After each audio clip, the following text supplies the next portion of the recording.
Hello friends, welcome to Coding Garden. I'm CJ and today we are going to be doing Coding Improv, the show where the code is made up and the points don't matter.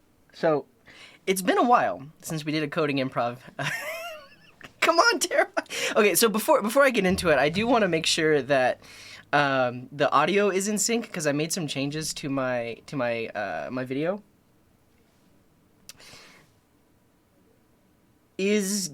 Tell me.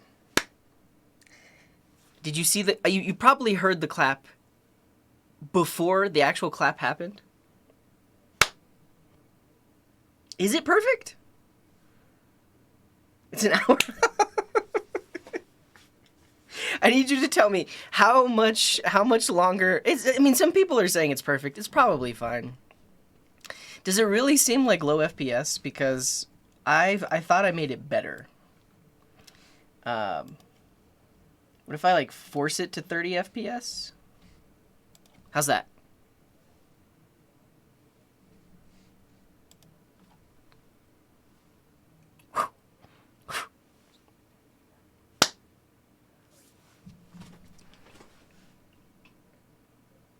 It's a half-second delay. There's no way. There's no way it's 500 milliseconds off.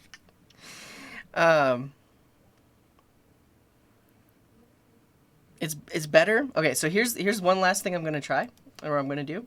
I'm gonna make the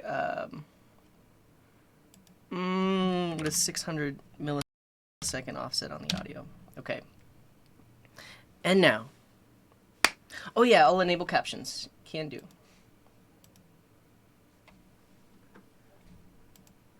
Test.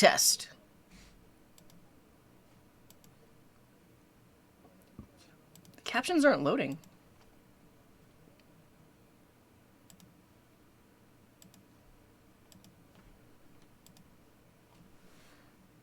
It seems stranger, but better.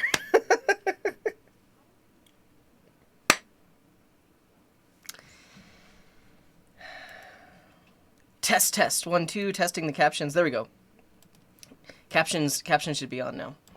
Okay, we're getting everything situated. It's better? All right.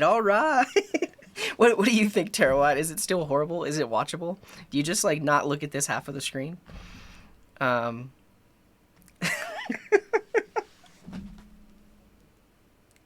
Just read the captions? Okay.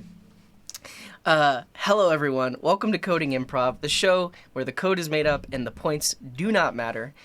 This is a show we did for a long time, so if you take a look at the GitHub repo and also the playlist on YouTube, this is going to be episode 19. We've done 18 episodes so far.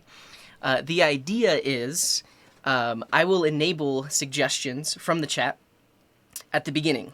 Not right now. We're going to wait till more people come in. We're going to say hello to everyone, but then when we're ready, we'll enable it, and you can use your seedlings to redeem a suggestion. And so basically what we do is we get a few suggestions. I think today I have 10 suggestions enabled. And so after the first 10 suggestions, that's it, no more. And we will use those 10 things to build something. What are we going to build? It varies. This is one of the first things we ever built, and it's usually pretty random and like doesn't actually make much sense and actually isn't that useful. So this is one of the first things we built. It's called Bean Hiker. It's a map, and then you can click on it, and you can catch a Pokemon along the way, and then you can click other places, and every time you click, the map changes colors, and eventually you might get some beans. Eventually. There's a random chance that you might actually get some beans. There we go. So we got one bean. Start on a trailhead, hike until you're happy, then you drive back home.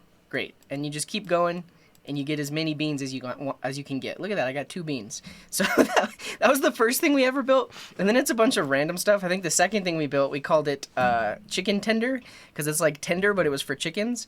We had like light mode and dark mode, and some of the suggestions were like dragon and pineapple. So if you like this chicken, you can click pineapple, but if you don't like the chicken, you can click the dragon. And you basically just go through all the chickens. This was a game we built that after we got raided by Kit Boga.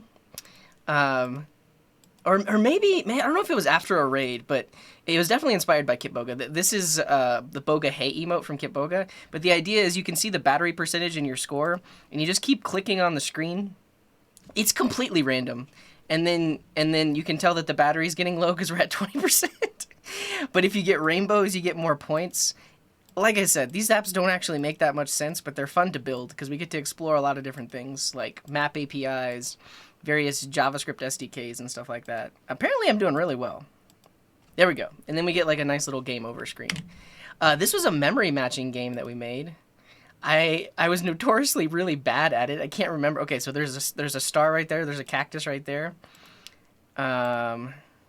Seedling, caterpillar, balloon. Okay, easy. All right, we got one.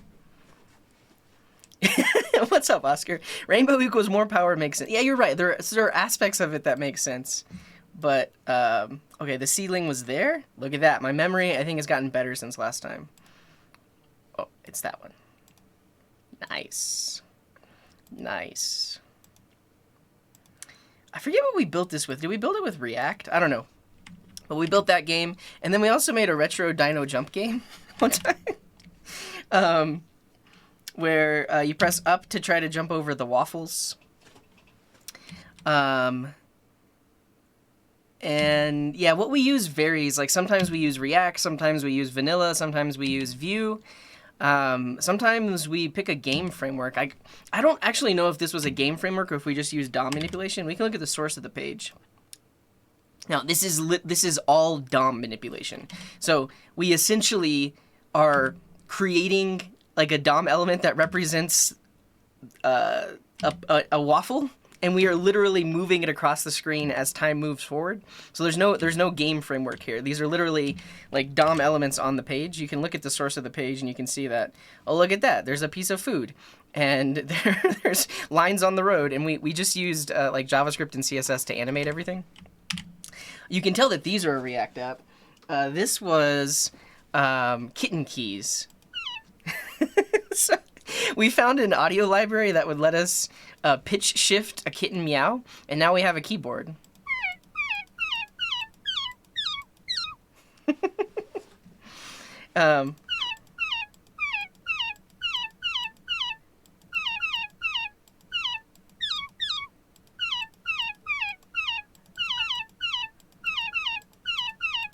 Cool.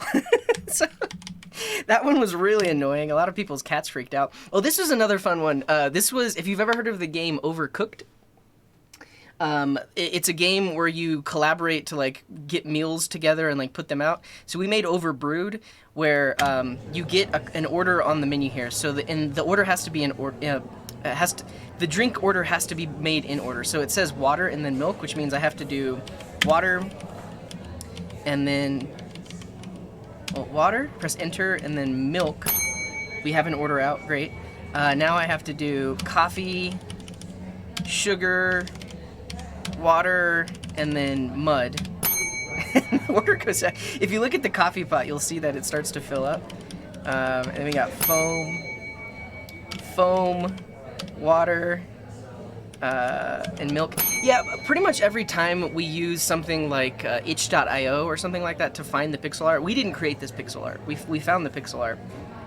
And then we, like, and again, I think this is a React app, but these are technically like little DOM elements. Yeah, these are little divs on top of like a pixel background. And then this is a div with like text that we set. And then this one was completely random, but basically what you have to do is you're given, you can see a section of an image. We run the full image through an AI classifier. So these are all of the possible classifications, and you need to decide, what did the AI think this was? Any guesses in chat? What do you think the AI think this was? Yeah, we started working on the aliens as a service one, but we didn't get to complete it. Rocks. Well, you have to go from this list of suggestions. French horn, obviously. You are wrong. The answer was trombone. The answer was trombone.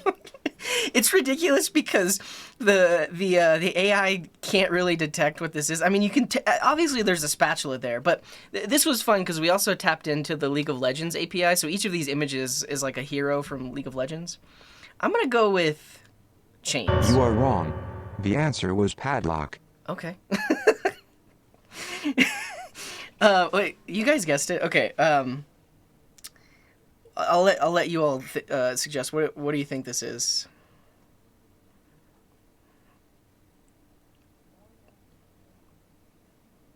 Obviously, it's a toilet. You are wrong. The answer was wash basin. Okay, that's the game. Basically, we have to figure out what we thought the AI thought this thing was. I want to at least get one right. What are these words even? You are wrong. The answer was Gita. Gita? Cloak. You are wrong. The answer was mask. You have failed. I am disappointed in you. Get out. And then when you lose, a box of Quaker Oats appears on the screen. So these are the kinds of things that we build on Coding Improv. They're completely random, but they're really fun. And and it's gonna be a good time today. So, If people are wondering what all the tech was, you can check out the GitHub repo, and you can look at all the code that we did for that. And if you look at the README, it mentions what the game was, shows you where to find the code, where to find the site, and then it links to the VOD where you can watch me build that thing. So like the dinosaur jump game. Dino? Yeah, the retro dino waffle jump game. The other thing is in the repo, you can see what suggestions we were working from. So these were the suggestions, retrophilia, dinosaurs, waffles, cheesecakes, and games. So using those suggestions, we decided to build that dino jump game. Let's find the AI guesser. Let's see what the suggestions were for that. League of Legends, potato, hardware, AI, piano, stamp connection. So you can also see that a lot of these suggestions are open to my interpretation, whatever I decide to build with it. So that's that.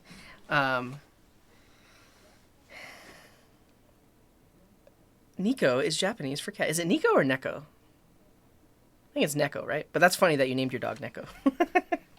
But yeah, for that AI guesser, we used ML5.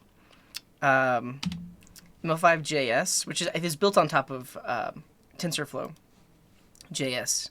But you can see they have a lot of different AI classifiers, and we use the image classifier. So obviously it wasn't very good because it hadn't seen like the League of Legends style art before, but it was really funny to try to figure out what it thought it was.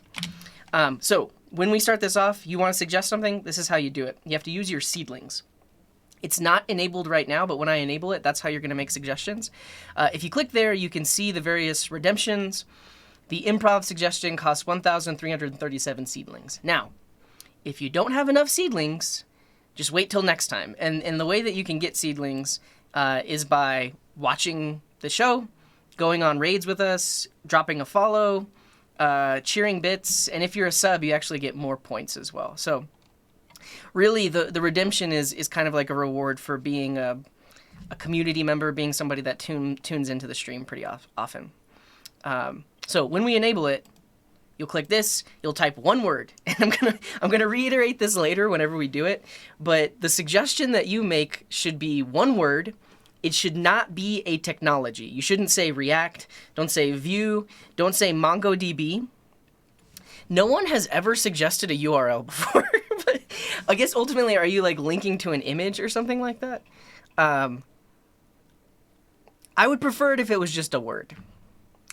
But if you somehow get the redemption and you pass a URL, yeah. So that's the thing. Like that's a specific type of tech. So I wouldn't suggest that. You could suggest, I don't know, teachable.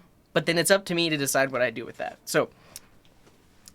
Like I said, don't say Mongo, don't say React, don't say Go or Rust, nothing like that. You can say ukulele, or banana, or red balloon, or monkey, or guitar, or light bulb. Words like that. So I won't use CodePen. I will put it on GitHub, but you're more than welcome to pull the code down from GitHub as well. If you say go, I'll just interpret that as like a traffic light. You know, like go, like stop, go. I don't know, but that's the idea. Is like I don't. You're not influencing the tech that I'm using. It's not like this is a tutorial and I'm going to teach some specific tech. This is fairly random and inspired by random things, and we'll figure out what we're going to do after we get all of those suggestions. Yeah. But not yet, because I haven't enabled it yet. If you click on this, you'll see that it's paused. In 5 to 10 minutes, I'll enable it, and we'll do the thing.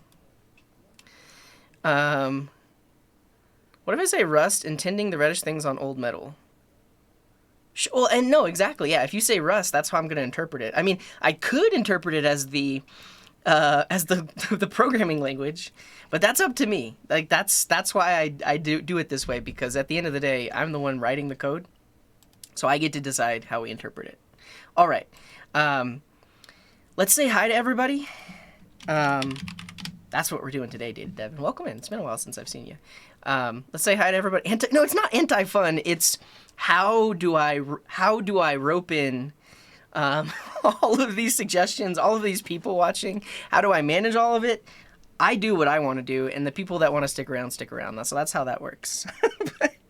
If you want me to say hi to you, right here, right now, you can say hi, hello, hello, hey, yo, cheers, greetings, hi, us up, what's up, morning, afternoon, evening, howdy, good day, coding, hi-yo, vohio, or bogahay. Say any one of these things, and I will acknowledge you. I'll notice you. Here we go. We're going back in time to 29 minutes ago when Mark was... I forget how to point. Mark was the first person to say hello.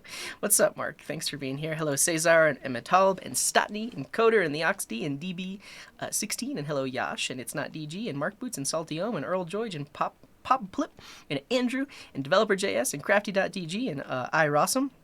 Macaroni Pizza Pie and Veeb and Hasi Burdev and Silver Designs and DS Legends and Internet Bird and Yosoy Iago. Hello, what's up, Fob and Crafty Becky? How's it going? What's up, Stas and Twitchmer and Ryan and BTRSL and Peter Stolman and Data Dev and Shark Turn Up and Terawatt and No Existence and Prasanth and hello, Tikin Haroon and Pablo and Vim and Oscar.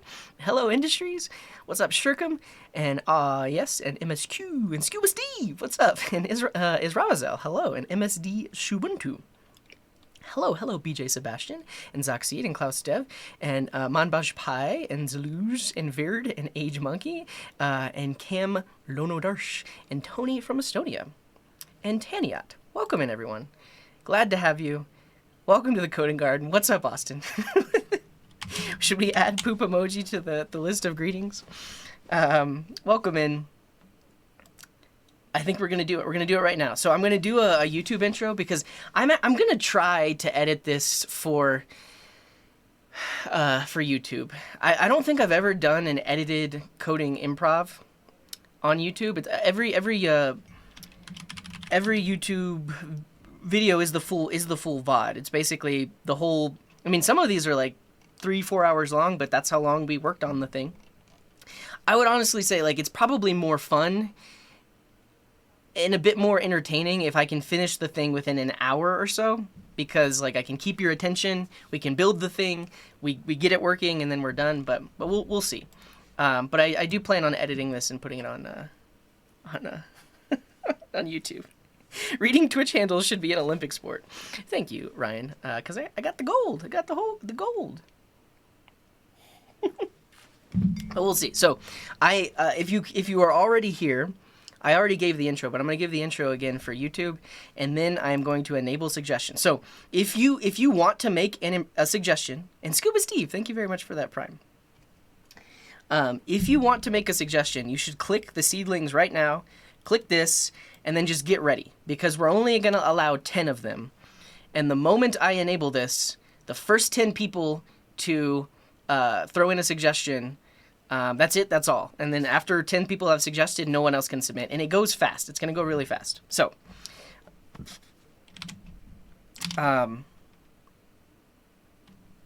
YouTube intro. Hello friends, welcome to Coding Garden. I'm CJ, and this is Coding Improv, the show where the code is made up and the points don't matter. I will essentially be building something inspired by chat suggestions. So in a moment, I'm going to enable this seedling redemption. So seedlings are things that you can get by watching my Twitch channel. You can get seedlings for raiding with us, or cheering, or being a sub.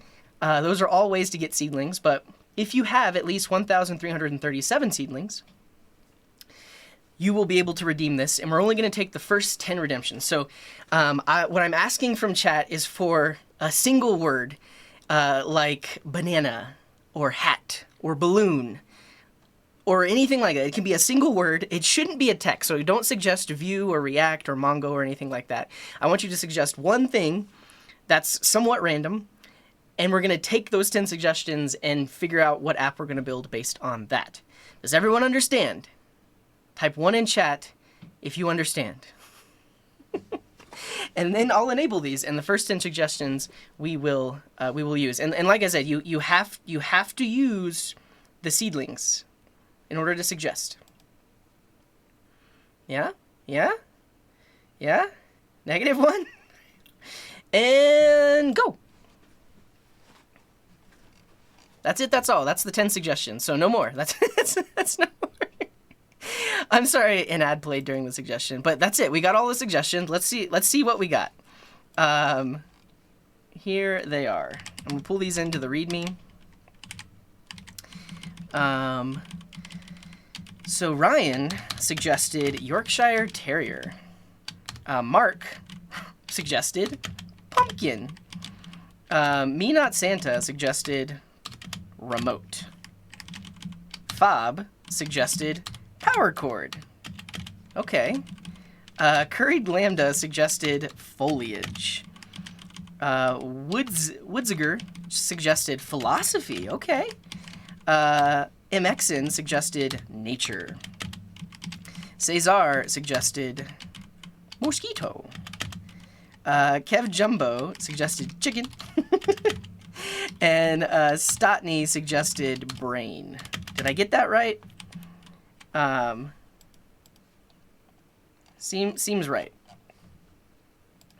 Okay, so we will need to come up with what we're going to build based on these suggestions. And Murdoch, thank you very much for the tier 2. It says hello after work. Well, have a good day at work. Thanks for dropping in.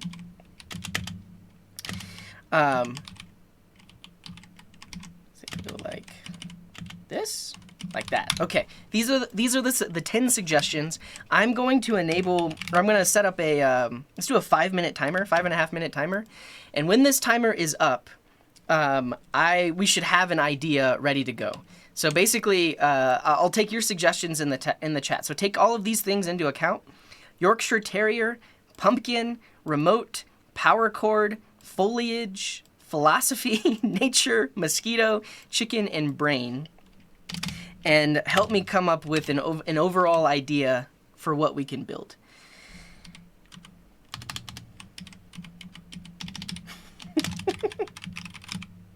Suggestions. Okay. I mean, so we do have pumpkin. It's around Halloween.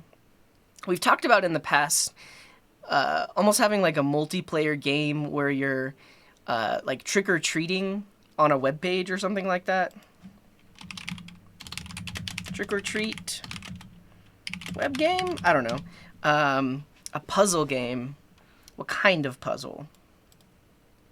I mean, honestly, it would be interesting. I don't know if there's like already a library or framework for this. Like if we find pictures of these various things and we generate a puzzle from them. So we basically split them up into separate images, and then the user has to like drop them into place to put it back together. That sounds interesting. I don't know how we would do it, but we could maybe figure it out. Puzzle game. Images based on suggestions turned into a puzzle. A game with a remote-controlled terrier chasing chickens and mosquitoes. Yeah, it's funny. It's funny that like it always like the ideas tend towards games because they're so random, and it's like, how do you build something useful based off these things? It's clearly not a game. It's a spreadsheet application. A puzzle game with quotes or pictures from philosophers. Guess what quote is from who? I kind of like that. I honestly, it doesn't even have to be a game. So think about it like this, like philosophy quotes with interesting backgrounds.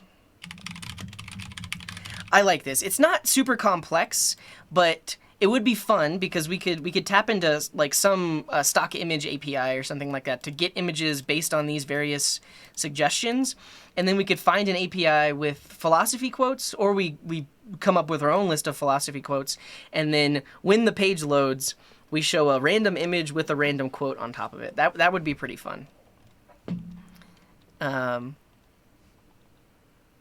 A tiny PNG, and the user has to click. So you're saying like the picture appears in a random spot on the page, and they have 5 seconds to click it. Picture appears. User has 5 seconds to click. Repeat. That could be fun. Yeah.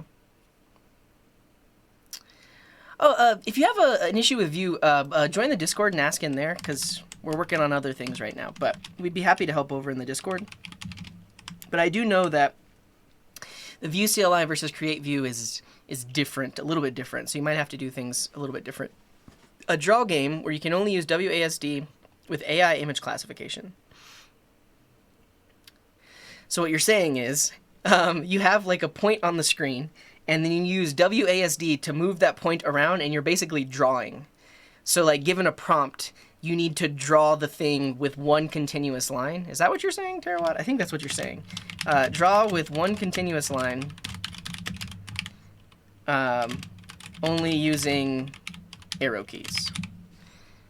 Okay. I guess we could provide these as suggestions for them to draw, and I guess if we do an AI, there's an AI classifier that can classify drawings, and so the goal of the game is to get the AI to guess the suggestion that you've been given.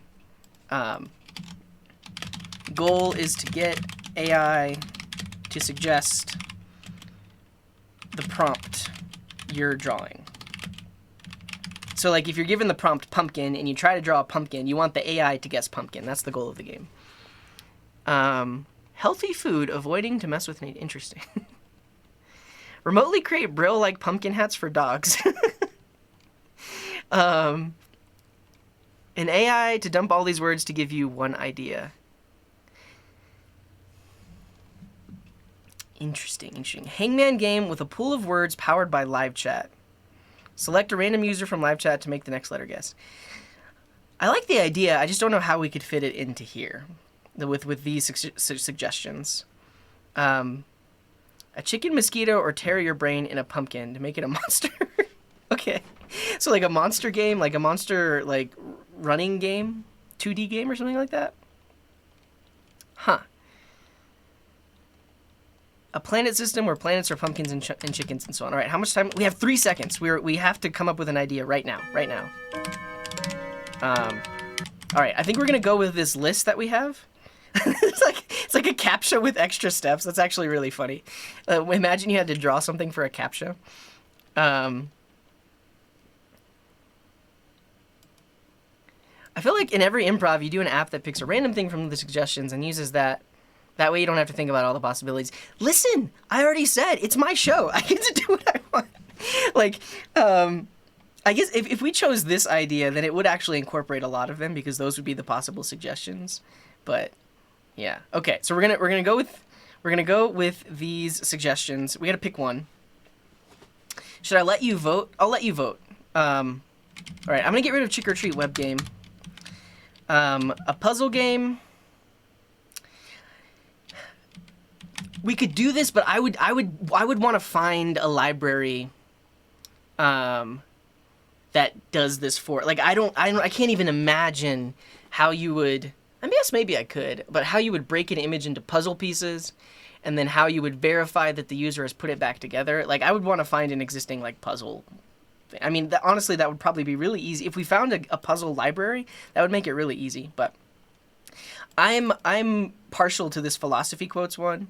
The picture appearing and then you have 5 seconds to click. That's kind of fun. And then draw with one continuous line. This seems fun. However, I do need to figure out if there like what library or what AI we could use to classify drawings. I don't know if it's like an API that works over the network or if it's just running in the web browser. Yeah. Okay. Do I let you vote or do I just choose? We're probably just going to go, I'm just going to choose. And I think we're going to go with the last one because it seems pretty fun. But let's look at ML5 really quick. Just to see, yeah, I'm just going to choose. we already said it. This is not a democracy. This is a dictatorship. I choose. Okay. It wouldn't be image classifier. Does anyone know what the name? Oh, it's SketchRNN. It's this. SketchRNN is a recurrent neural network model trained on millions of doodles collected from the QuickDraw game. A SketchRNN model can create new drawings based on an initial path. That's not what I want. Oh, so this generates the drawing.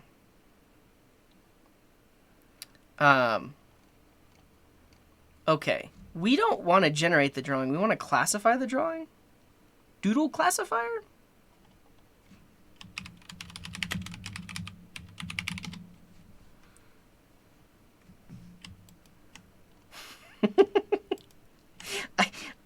I can't translate that, but I think it means like I don't know. Something about dictatorship. This is a real-time doodle classifier that asks the user to draw a picture of an object taken from 20 classes defined in its database, then uses the concept of convolution neural networks and deep learning to guess the drawing. That's cool, but do they give us like a little AI model that we can use? Well, yeah, I mean, this one was forked from the coding train.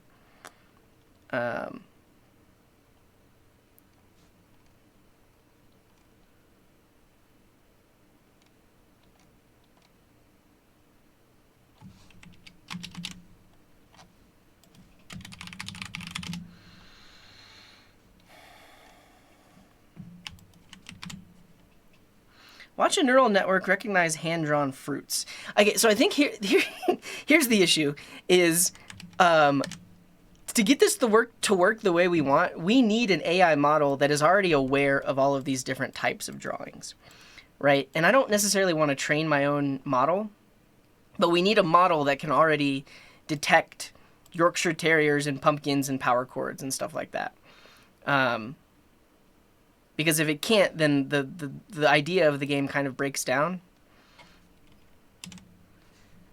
I mean, I guess we could try to train a model. I mean, if we trained a model, we would want to user source it. So that would be a whole nother thing, right? So like, yeah, and then we'd have to come up with like something that it could actually recognize versus philosophy.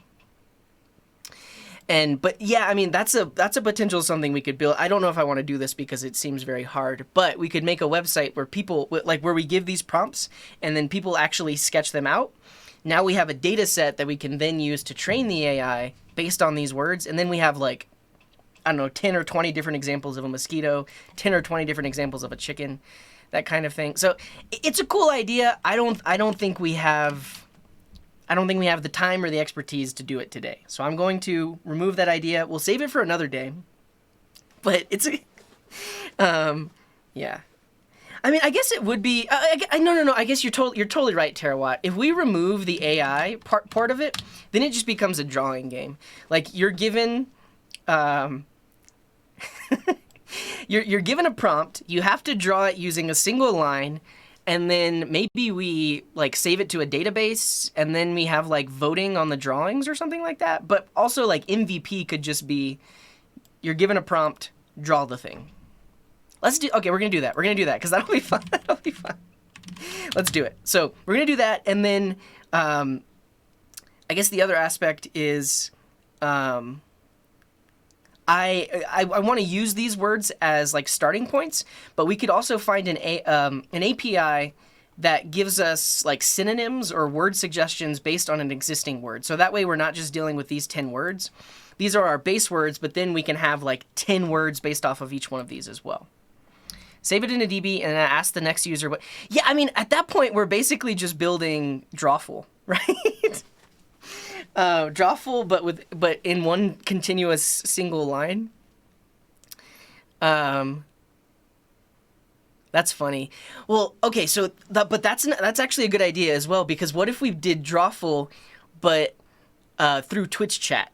So one person in chat is DM'd the suggestion, and they have to draw it, and then everyone else in chat has to try to figure out what they're drawing. That's complicated. I mean, we could do it, but I don't think we could do it in like an hour or hour and a half. Let's just start with the basics. Given a prompt, you must draw it using a single line. That's what we're gonna do. That's the MVP. And then if we get that done in an hour or so, then we can try to add like a multiplayer aspect to it. Yeah. So, given a suggestion, given a prompt, draw the prompt using one continuous line. You can only use WASD or arrow keys to move the line. And let's say you have like 60 seconds to do it. 60-second timer starts. After 60 seconds, image is saved to a DB or something like that. I mean, yeah, maybe we could use like Firebase or something like that. But it would be interesting to actually save these drawings, so that way we could use them later on. Can you draw diagonally? Yeah, you'd have to do like arrow down, arrow right. Like you'd have to go like this, like that. No, we wouldn't use Firebase. We'd use Supabase, or I could just build a backend. Yeah, just build a backend and then like put it in a MongoDB. Save to DB, repeat. So this is what we're gonna try to build. We've narrowed it down so that it's doable within an hour or so. We're not building a production app here. Like, this is for fun. That's why I would use something like MongoDB or something like Firebase, because it's really easy to prototype, really easy to build things quickly. I think actually one thing I do want to do before we do that is get word suggestions from an API based on improv suggestions. So what I want to do first, and we'll write the code to do this first, is given one of these words, I want to pass it to an API and get a bunch of synonyms. I guess like a thesaurus API.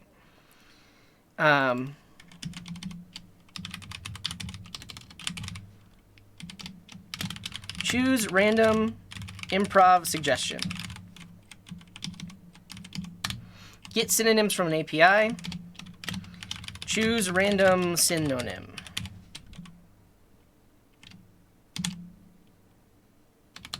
As prompt. Okay. Yeah, I imagine like the whole idea of like introducing a drawing game. Yes, there will be people that try to draw naughty things, which is probably also why I don't want to do a networked game right now, because there's a lot of people here and a lot of people could a lot of people can do naughty things. And so for now, this is just gonna be a local game. You load up the page, the data doesn't get saved anywhere. Yeah, after 60 seconds, we'll do this. After 60 seconds, game is over, and then repeat. And then we have stretch features. Save to a DB.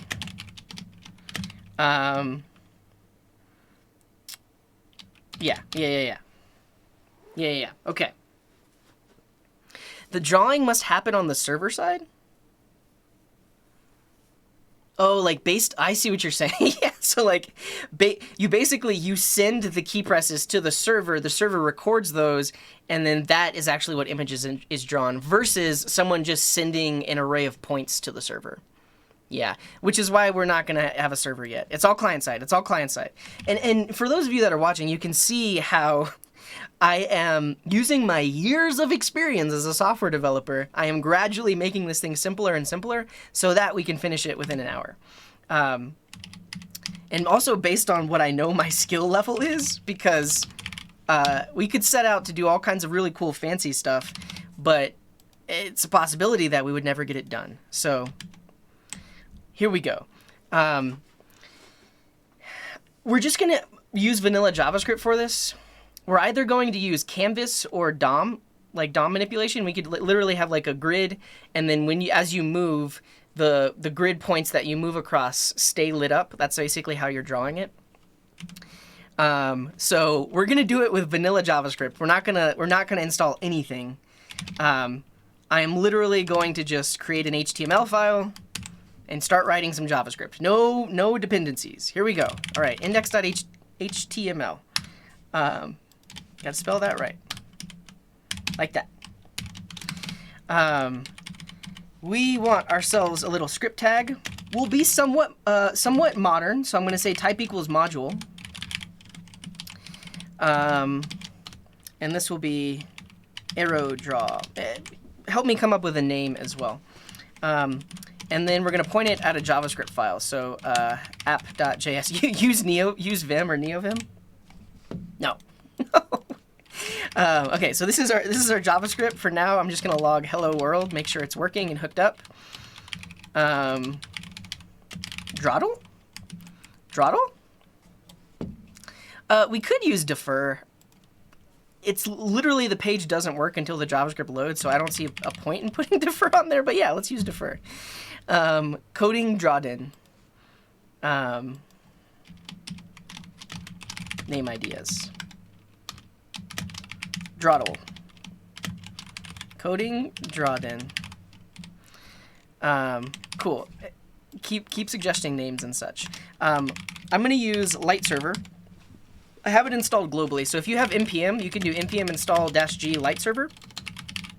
This is just a static file server, and it automatically refreshes. So it's not a build tool or anything like that. It literally just loads the static file in, loads its, and then when a request is made for the JavaScript, it loads that too, and we can see that it works. Great. WASDoodle. I like that, SQL Gorkster. That's a good name. Because it's WASD. Though, yeah, I like WASDoodle. Drawn lettuce. I don't play video games, so I'm not familiar. And I guess I can do WASD, but I'm more familiar with the arrow keys versus WASD. But all right, let's go with WASDoodle. That's it. We're gonna call it WASDoodle. And we are not going to use arrow keys. You can only use WASD. How does that work on a non-English keyboard? I guess I've never thought about this. But people that don't have an English keyboard, do you still have WASD? Does it still work the same way? Because that's something we have to think about as well. Huh. See, that's what I'm saying. Are they in the right place? And then I guess for key down, how do I detect that based on your keyboard? I guess we could do arrow keys as well. We'll do that, because if you're on a keyboard that doesn't have WASD, I don't know how we're going to handle that. HJK lettuce. Okay, so we've got our HTML file, we got the JavaScript loading. Let's find a synonyms API. I'm actually going to look at one that we've used previously. So I showed that League of Legends AI guesser thing, and I believe we were using a synonyms API. Let's see what we were using.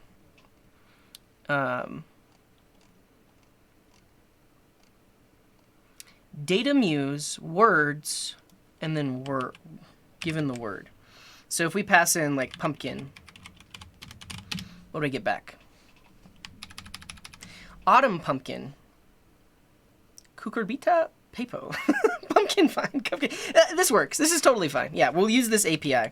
I'm curious, what is Data Muse? We found it last time we were building this thing.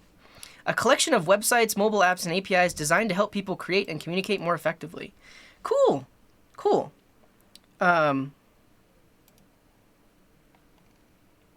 then we're using the DataMuse API.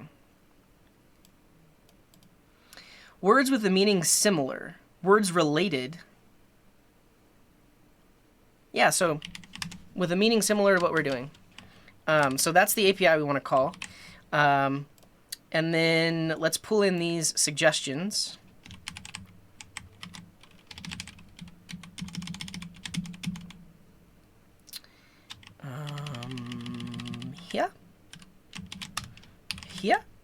Here. So we have our prompts. This is an array that looks like this. And then we'll choose a random one. So we'll create a function that like starts off the game, like init, or we'll say like start round, because we'll have multiple rounds. After you do one, then we'll do the next round, and so this function will run every time. And so when we call start round, we want to grab a random prompt. We'll create a function for that because we're going to do some other get random stuff. So I have a function that says get random value. You pass in the array, and then we just return math.random times the length of the array. So that will give us a random, so math.random gives us a random value between 0 and 1, but not inclusive of 1. So you can have 0 all the way up to 0.9999999. We then multiply that by the length, which gives us some random value between 0 and the length of the array, and then we drop the decimal. So if you do math.floor, that drops the decimal, so that'll give us a random index in the array. Let's put that in a variable like this, and then we say array at that random index, and that'll give us a random one. So we'll say the prompt is get random value with the prompts.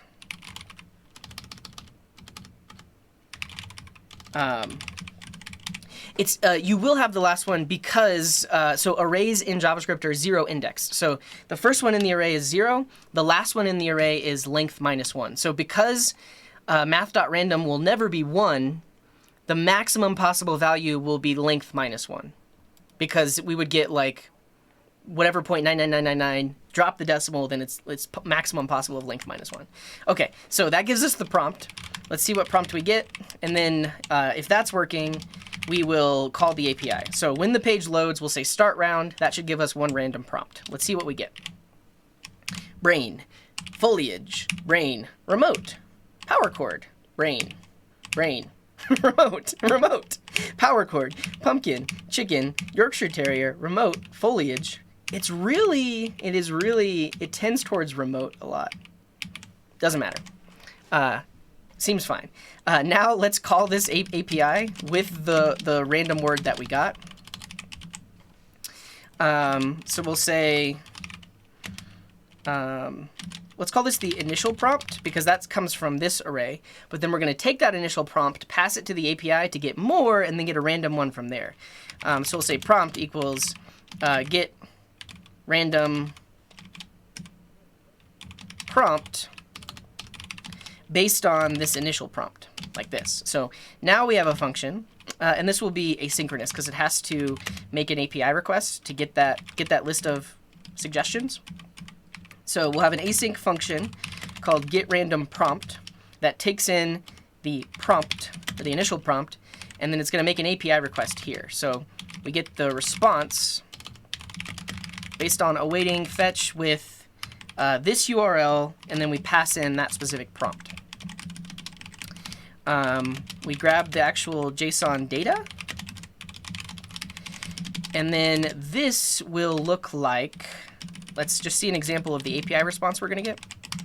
So for instance, if we do this with remote, we get back a big old array like this. So we want to grab a random one and then grab the word property from that.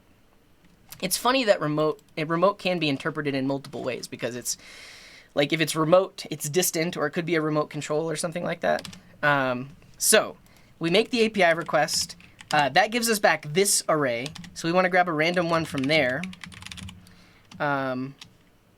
random related, and that will be get random value with that JSON. So that will take the response that we got back from the API, pick a random one from here, and then we want to return the word property, like that.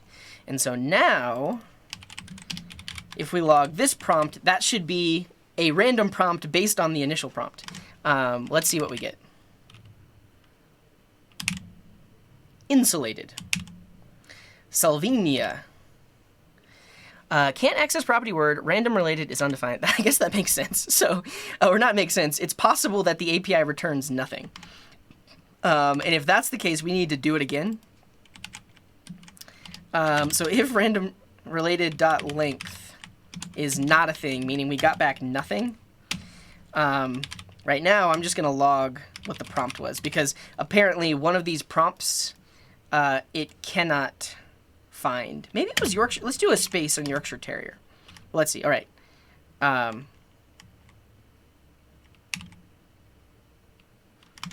Line 23 is breaking. Oh, because the JSON isn't even a thing. So we need to here. If there's no length, then we log it there. Power cord. So the API can't find anything based on power cord.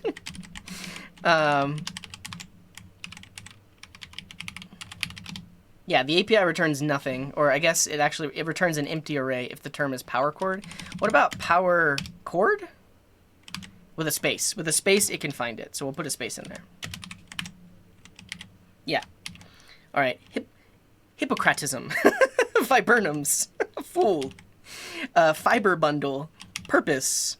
Pomeranian. Idealism. Evergreens. Fuga. Butternut squash. Occurrence. Cortex. Greyhounds. Sense. Okay, so now what I'm realizing is we're getting suggestions that are going to be really hard to draw. like how do you draw Augustinism? Or like blue jay, butternut squash, easy. Connection, maybe. Mizpah? What does Mizpah even mean?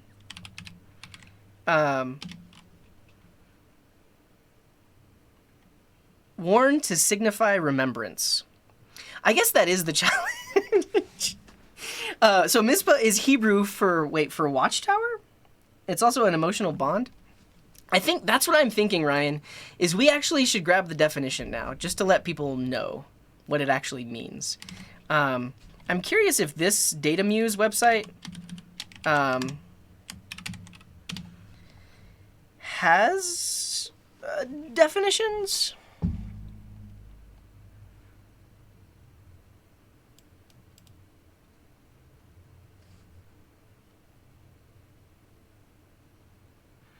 DataMuse API related words.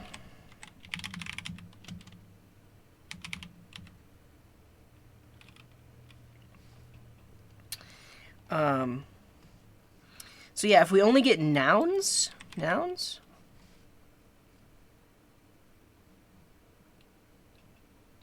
where are we seeing that?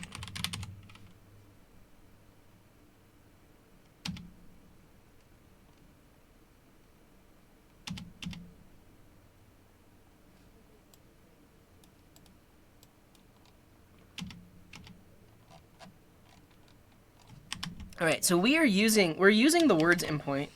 We're passing ML, which says means like. And then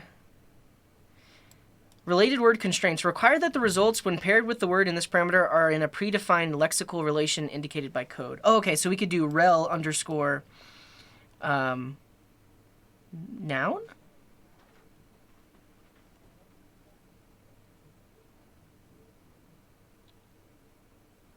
Where's parts of speech? Metadata flags. A list of single letter codes requesting that extra lexical knowledge be included with the results. Oh, that means we can actually pass in and get the definition back. So we can actually do like this, pumpkin, and MD for metadata. And if we want the definition, we could pass in D. Wow, so that gives us the definition. That's cool. So this API already has definitions in it. But can we filter by saying only give me nouns? So I guess if I ask for the parts of speech, a list of single letter codes with no delimiter. So if I want the parts of speech, I can just do D for definition, P for capital P. Capital P for parts of speech. I thought, oh no, it's lowercase p. Where are the parts of speech? Is it just in the tags? Yeah, it does look like the tags within are nouns. Yeah, so if it has a tag in, then it is a noun. Okay. So the ones that wouldn't be nouns are probably like remote. Yeah, because like distant is an adjective. All of these are adjectives. Are there any nouns in here? Yeah, there are nouns. They're like hinterland, outpost.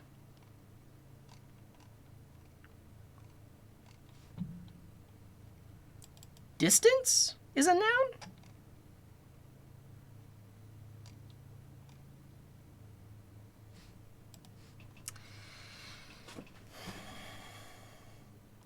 Okay.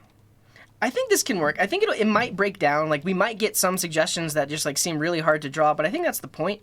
I think one thing I will do is I'll filter these results to only show the ones that have noun. Well, because nouns are easier to draw. See you later, Shark Turnip. Thanks for hanging out.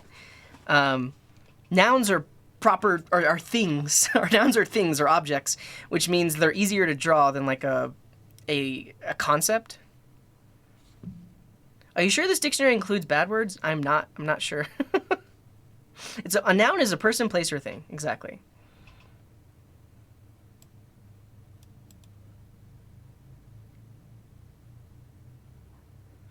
I'm curious if we did rel JJA, what that does.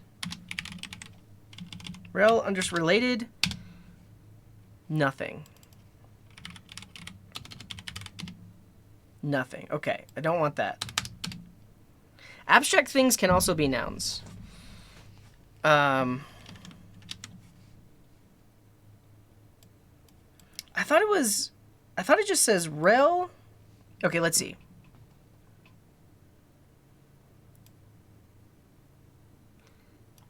Oh, instead of ML. Okay, I mean, are proper nouns even listed on here? They're not. Yeah. So here's what I'm going to do. First of all, we're going to show the definition. Second of all, we're only going to choose things that are nouns. It's okay with me if they're not proper nouns, but it'll at least be easier than something that's just like a descriptor rather than a thing. So here's what we do. We also pass in, we want the definition. We are going to return not just the word, a completely random value. We'll have a nouns array, which will be JSON. We want to filter it. We get each item, and we only want it if item.tags includes the letter N. Because in the API response, tags is an array, and if it has the letter N in there, then we know that it is a noun. So that'll give us the nouns. Oh, I see. If I do rel JJA equals pumpkin, or I guess in this case, remote is the one that has weird things like distant or inaccessible. So, let's see. Areas? Control? I'm gonna go with this.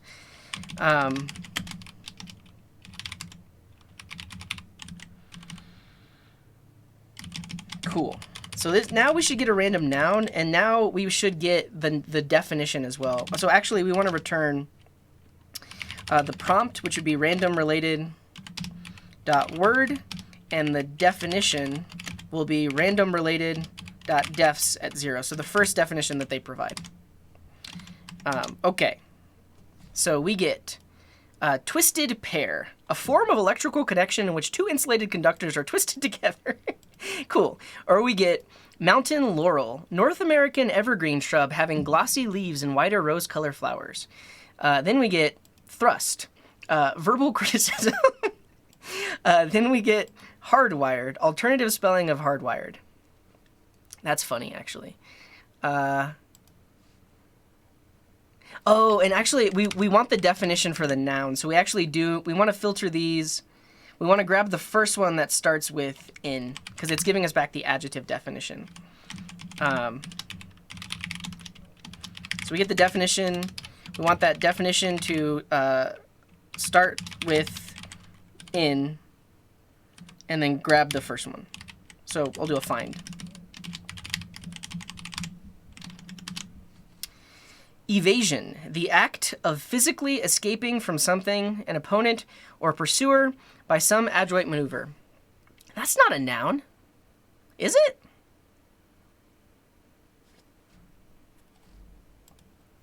Is it?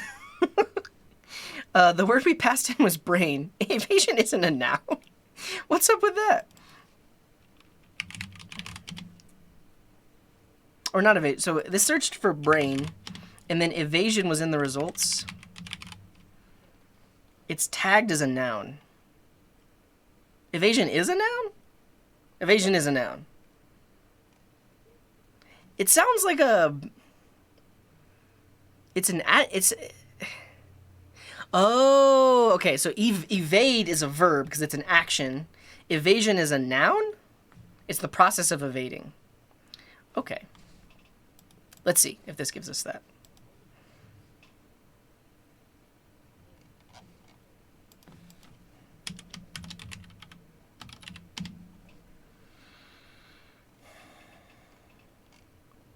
I'm gonna go with what I got. This seems fine. Honestly, I'm spending way too long on this. We spent 30 minutes just calling the API. We still got to do the actual work here. This seems fine to me, and for the most part, we're getting answers here. Now, it is possible that we don't get back a definition, but I'm not. Oh yeah, like in that scenario, I'm not even gonna worry about that. Let's see. I mean, technically, I should just run each one of these things through it and make sure that we get back a response.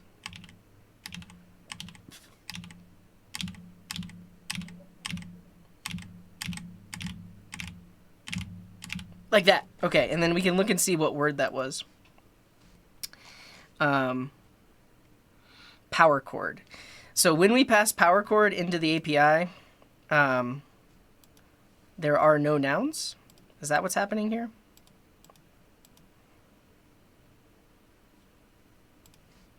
Oh, one of these doesn't have a definition.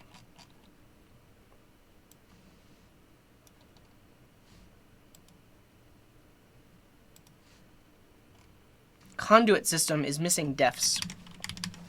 Okay, I'm only going to solve this error.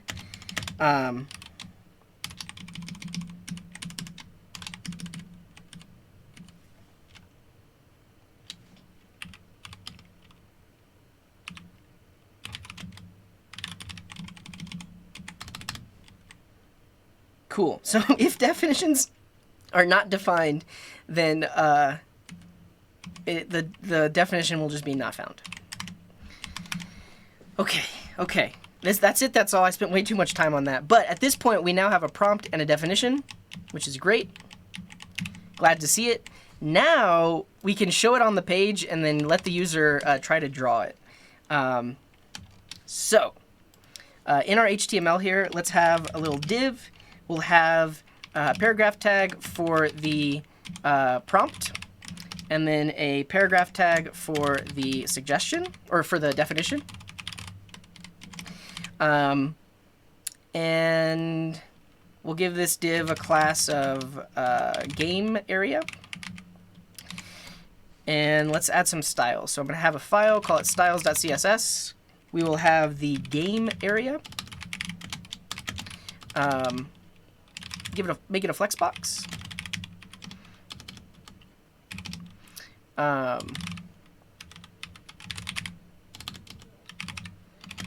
Put everything in the center.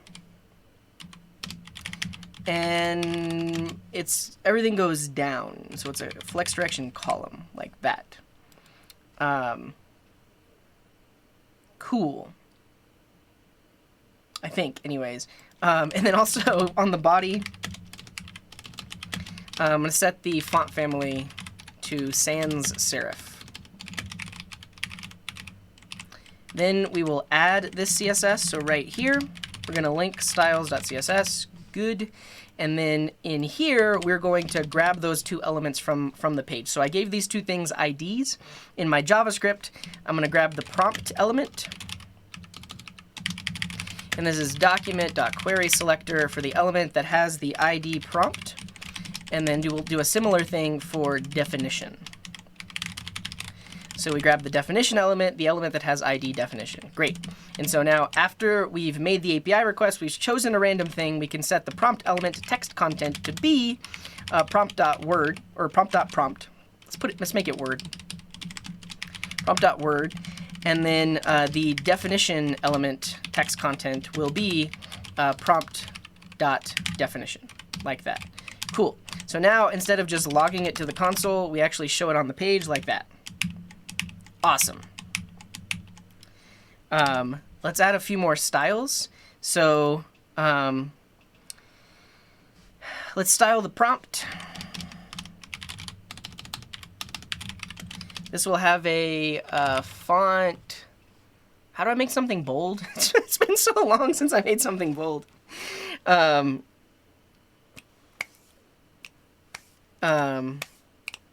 wait, there it is. It's like, I know how to code. I know how to code. I can make things bold. Okay, and then the definition, and the sheboss. Thank you very much for that resub. Now, I meant to message you, the sheboss. I thought that I offended you yesterday, and I apologize for that. I know that at a point in time, I was talking about Java. I'm sorry if I offended you. Thank you very much for the resub. I want to make the definition italic. What is that? Font style. Italic? I don't have any, yeah, that worked. And Autuco, thank you very much for that prime. This works. Look at this. We've done it.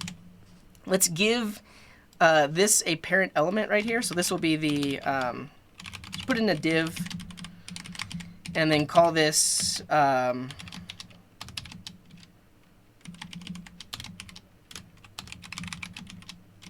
prompt wrapper or something like that. And then, and thank you for the gift, the sheboss. Prompt wrapper will have like a max width, or just a width of like 400 pixels. So that way it gets centered by the Flexbox parent, or should anyways. Let's see. So prompt wrapper, max width of 400, game area. I guess I need align items center.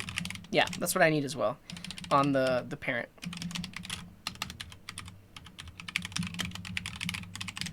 Cool. Let's also increase the font size. Nice. All right, we're on our way. So we have ourselves a word, a definition. Now we get to the hard part. We want the person on the webpage to try and draw the thing. So for that, should we use a canvas or should we just use DOM elements? And I think I'll increase this like 600 pixels.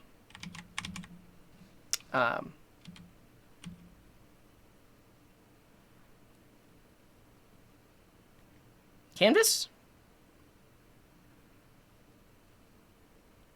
Canvas? A lot of people are saying canvas. I could do it with just DOM, but we'll do it with canvas because I'm gonna have to look up everything. Like I don't know the canvas API by heart, so we're gonna have to look up how to do everything. So that'll be fun. The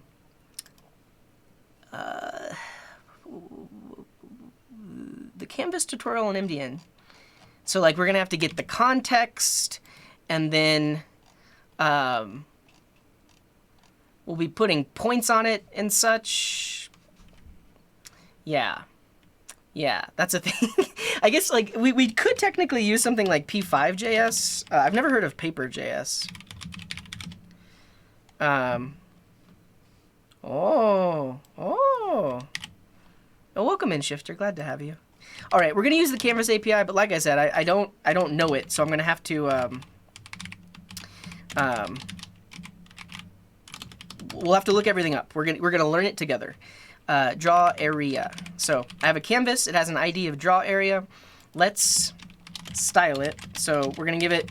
So the thing about Canvas is you typically need a fixed width and height. It's not easy to do like a dynamic sizing of it. What did I just get rid of there? Oh yeah, we were setting the width and height. So if I do width like 300 pixels and like a height of 500 pixels, should be good for the canvas. And then when the page loads, and actually, I mean, for now, I'm just going to give this a background of yellow so we can see it on the page. Like that. So this is the canvas that you're given, and you have to draw the thing. I'm doing 300 pixels because, like, technically this will... I guess this game wouldn't even work on mobile, because on mobile...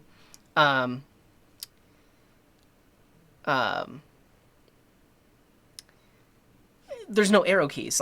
Like on mobile, you would have to use your finger to draw anyways, and we want there to be arrow keys. So that's fine. I'm going to set this max width to 600, so that way it still looks good here, but if it loads on a smaller screen, it still has some space. Okay. We are on our way. We've got ourselves a canvas. Now we need to let the person draw. WASD is with invisible input for mobile. So, oh, I see. Like if we're on mobile, then there's like arrow buttons that they could, or buttons that they could click down here.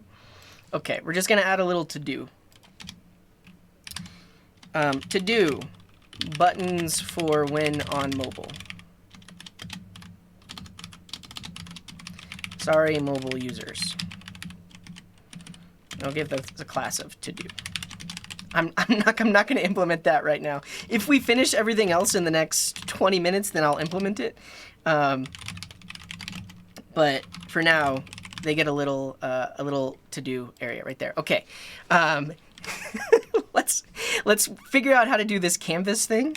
So in our JavaScript, after we've set the prompt and everything else, and actually when we start the round, we can grab the canvas context. So we'll say document query selector. In our case, we gave it the ID of draw area. And I remember out of the corner of my eye, somebody earlier asked, like, why am I using query selector over get element by ID? These days, I use query selector for everything because query selector will let you choose by ID. You can choose by class name. You can use query selector all if you want multiple things. So query selector is my default. That way I don't have to think about, do I want to get element by ID? Do I want to get element by tag name or anything like that? You can just use query selector for everything, which is why I do that. So grab the element on the page with the ID draw area, and that should give me back my canvas. We get a 2D context. We then create a green rectangle. So if I did it right, we get a green rectangle. Cool. A canvas with arrow keys? Is this something that somebody's already built? Drawing with the arrow keys. Oh, they already built the game. I want to do that myself. I'm not just gonna copy their code. Cool. I think there's a way to set the background on the canvas. Show me.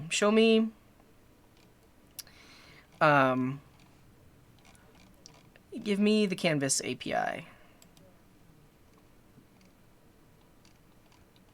Attributes. I guess technically it's the context. The context is going to have all the API functions that we need. Okay. And then, is there like a 2D context or something like that?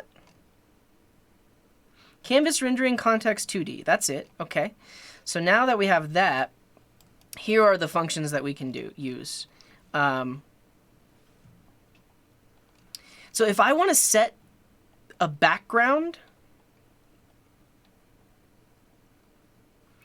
transparent black. So if I want to set a background, I have to literally draw a rectangle that is the size of the the canvas, right? So if I want the background to be black, then fill rect creates a rectangle. I believe it's, yeah, so it's x, y, width, and height. So if we do x0, y0, width, let's create some variables for like width and height, because we probably need those somewhere. So up here we'll have the width is 300, and then the height is 500, like that. Cool. And then that should make our canvas yeah, that did it. So we now have a black square instead of a yellow square. I can get rid of that background yellow styling. Great. Let's find a nice like soft yellow color.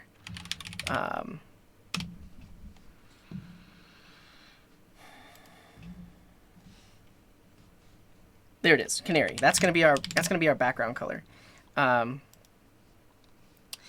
Please change the white background. Okay, I will do that. I will do that next. I wonder if I can pass a hex color. Let's see if I can pass a hex color.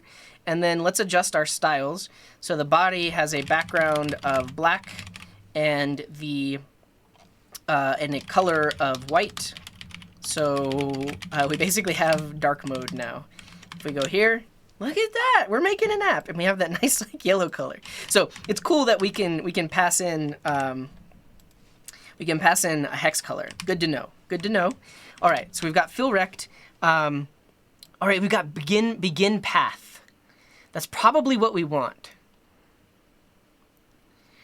Ultimately, like we want to, not really even that. Like we basically will have a square that represents the user's cursor, like where they're currently at, and we just draw a rectangle there.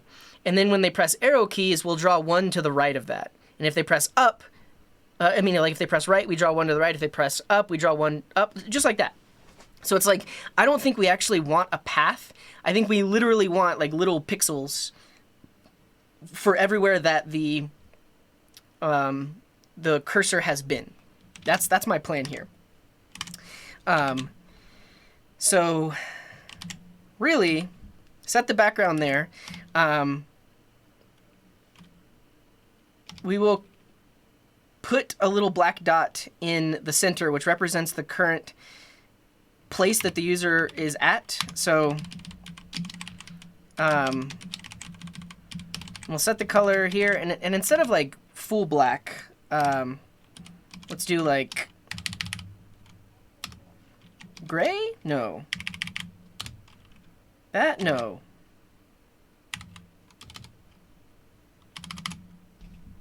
Yeah, like that. And then we're going to create a rectangle. That will be width divided by 2. So it's xy. So width divided by 2, height divided by 2. So that should put it at the center of the screen. And then we want like a pixel size. That'll be our width and height. And pixel size, let's make it 10. So it'll be a 10 by 10 square at the center of the thing.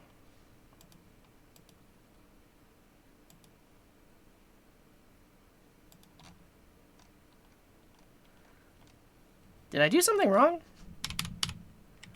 What happens when we make it black? Is it there? Or is it's just tiny? I can't see. Can you all see it?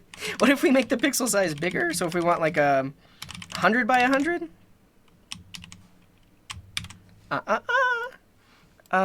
What did I do wrong? Does anybody see it? We have pixel size 100. We are trying to create a rectangle at width divided by 2, height divided by 2 with this width and height.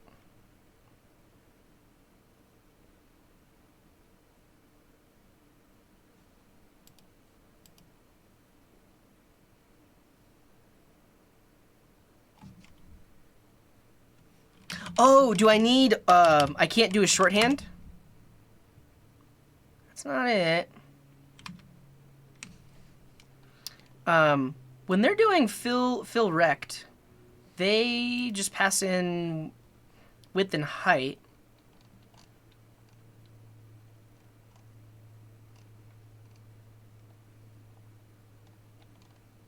I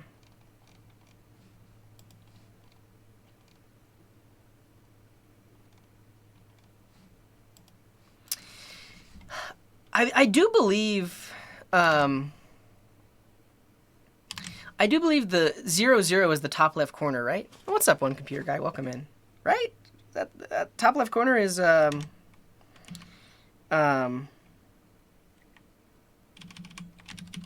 yeah, what happens if I do 0, 0 right here?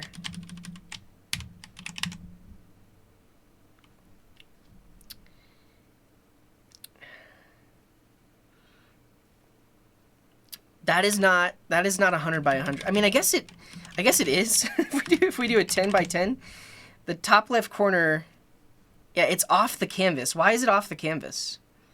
And also, like, this is what makes it hard about Canvas. Like, you literally have no idea what, like, it's a blank drawing slate. There's no DOM elements to really inspect. The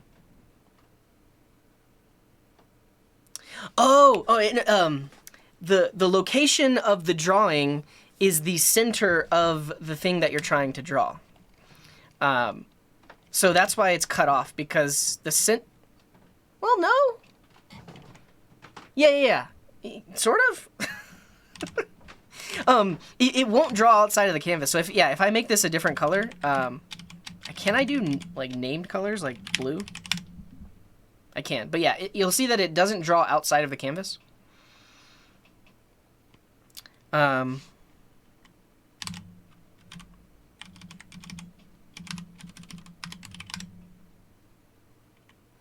Okay. Why is it that a 10 by 10 rectangle, a 10 by 10 square turns into a rectangle? What? Right? It should be I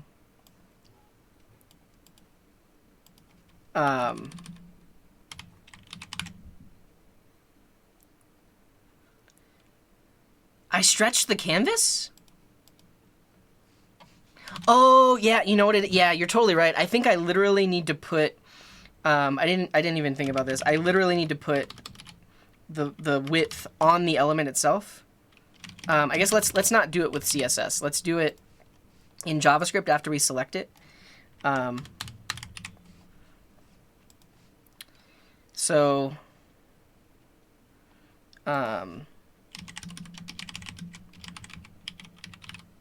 width is width, height is height. That's it. I told you I'm new to this. I told you I didn't know what I was doing, but that's the issue. So now if we have a black dot at width divided by 2 and height divided by 2, that should be at the center of the canvas, and it's not. Well, it's not because I spelled width wrong. Width. There we go. That's what I want to see. All right. And so now when the user presses arrow left, we're going to draw it at the next location. Okay. So I think what I kind of want is like a variable that represents our current location. And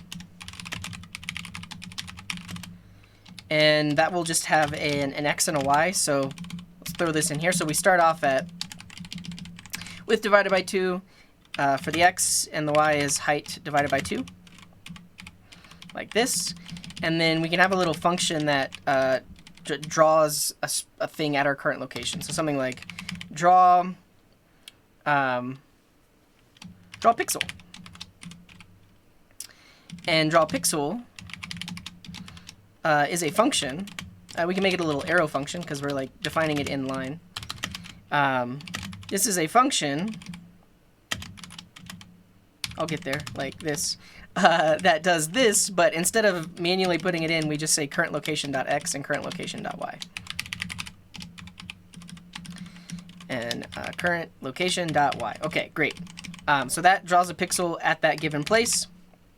Then, whenever we use the arrow keys, we'll increase the x and the y based on which arrow key you pressed, and then just draw another pixel. Easy as that.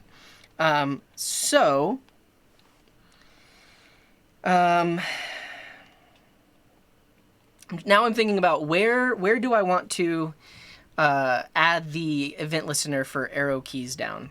Because if I add them outside of start round, then we don't have access to the canvas. I guess technically we could do all of this before start round. We could like define our canvas variable here, and our context variable. But that then allows us, when the game starts, draw a rectangle that fills the entire game right here.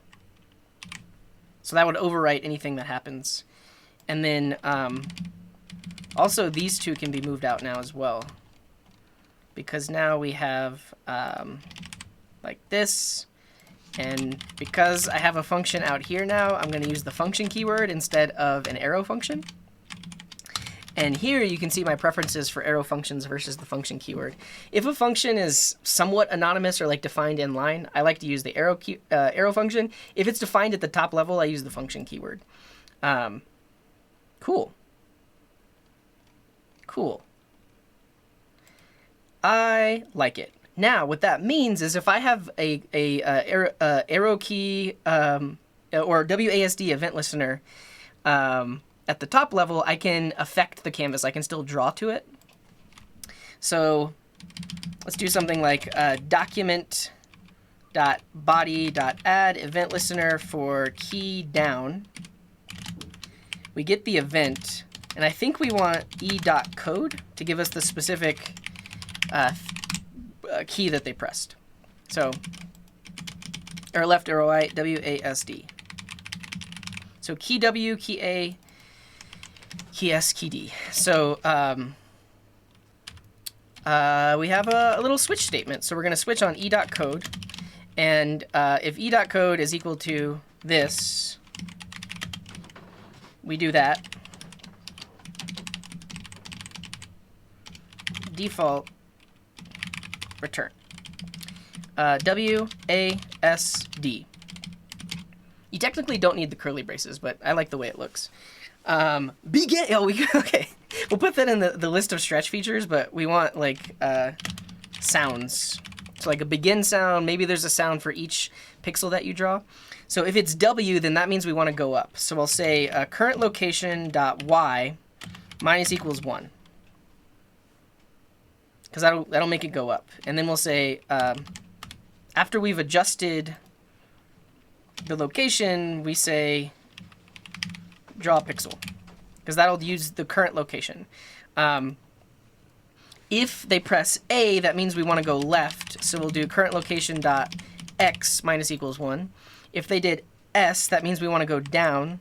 So we increase the Y. And if they do D, that means we go right. So we increase the X. Cool. This should do it. Check it out. Doesn't work. It doesn't work. I'm curious if these are actually running. Oh, is this return statement running all the time? Maybe I want a break. I want a break statement, not a return statement. This is it. Oh, it's working. It's working. However, we don't want to increase by 1. We want to increase by pixel size. Because we want to move the full pixel amount. Like that.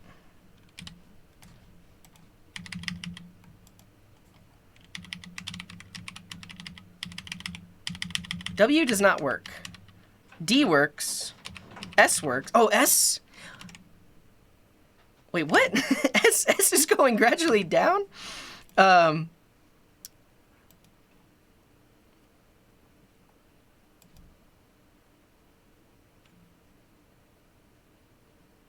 Yeah.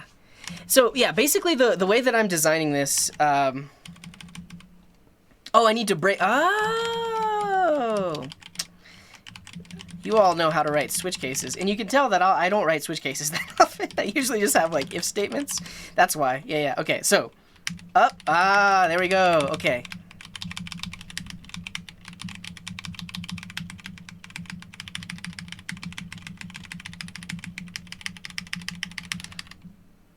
Nice. And if I hold the key down, then it technically doesn't... We just built Etch-a-Sketch. This is awesome. Okay. Well, it's not snake because technically I'm supposed to be drawing an Aedes aegypti, which is a mosquito that transmits yellow fever and dengue.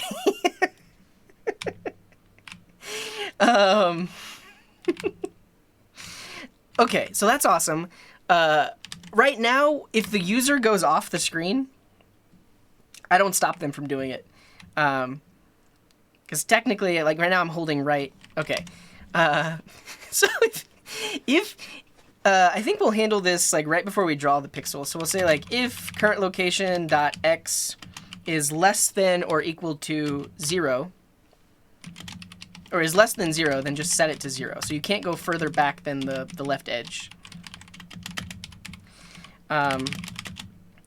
If the x location is greater than width, then just set it to width, because you can't go past the right edge. And then we do the same thing for the y coordinate. So if current location dot y is less than 0, set it to 0, so you can't go above the top of the canvas. And then if the y is greater than the height, just set it to the height. So you can't go further than the height. It'd probably be cleaner to use clamp, but I'm gonna leave it like that because it's very explicit. Okay. Spillage. The amount that has been spilled. Okay, so I'm gonna try to draw a bucket. We've got ourselves like a little bucket. And then it's like spilling stuff. That's it. I built spillage. So now we have like 4 minutes left, so let's add the counter. So at the top of the page, we'll be counting down, and then at the end of it, we'll give you a new suggestion. The height check doesn't work. Thank you. This should be Y. There you go. You guys got it. You got it. Oh, that's the other thing is a pan in which patties are baked. All right, so I want myself a little pan like this.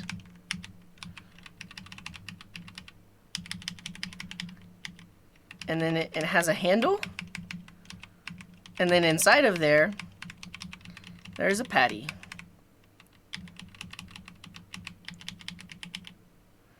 And then there's like steam. There's like steam coming off of the pan. Cool. You're totally right. We need to account for pixel size. If x plus pixel size is greater, if x plus pixel size is greater than width, then width minus pixel size. And then if y minus plus pixel size is greater than height, height minus pixel size. Something like that. Yeah, the definition has that in at the beginning because it's a noun. Let me log the thing that we're getting back, the prompt, and figure out how we can replace that. So we need to replace that at the beginning of the word.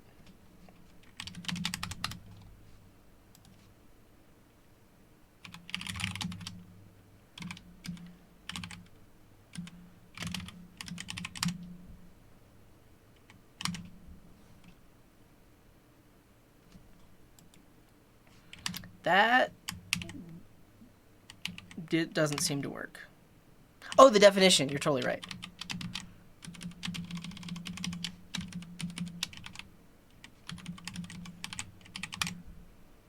There we go. A power plant, an electrical generation station. All right. We've got ourselves a little stack here.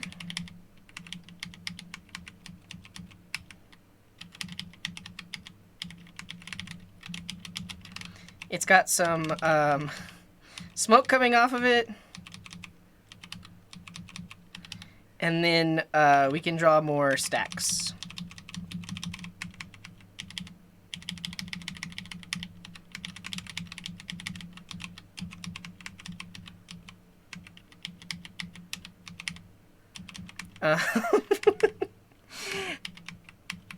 And then we'll do it another one over here.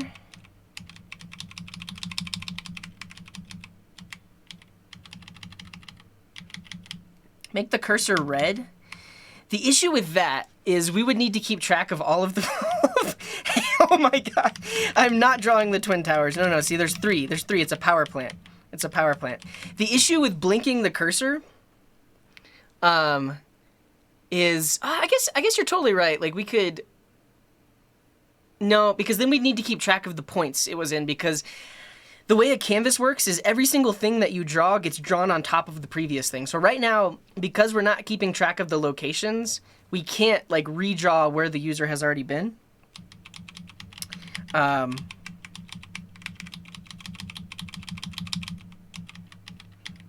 Cool. We know the background color.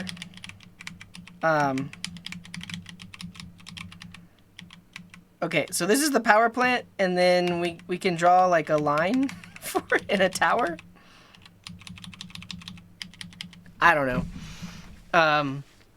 All right, our time is up. I think the last thing that I want to do is put a countdown timer and then give the person a new prompt.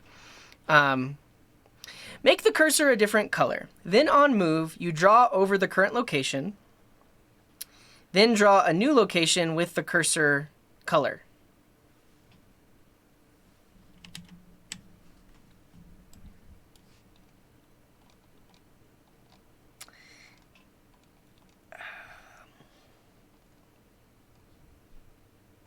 Yeah, it would basically be before the move, we draw the pixel. Yeah, I'm just trying to figure out how we would do it. Because I think, like, technically, if I did this, if I did draw pixel here, it wouldn't break anything because it's drawing it right before it, but right before we set the location. But by doing this before we draw, that makes it so that if the cursor was blinking, it sets the color. However, if the cursor was blinking, depending on the blinking rate, whenever this gets called, it may not actually overwrite what was blinking. I'm telling you, it's harder than you think. It's harder than you think. Okay, I'm gonna add a countdown timer, and then the game is over. And I know you might be sitting at home. You're like, hey, I guess yeah. If we didn't blink, then. Okay, I'm giving myself 2.5 minutes to add a timer, and... Well, just add a timer, because if I try to do the blinking thing, I guess it doesn't have to blink. I think you're totally right. We could pass the color in here.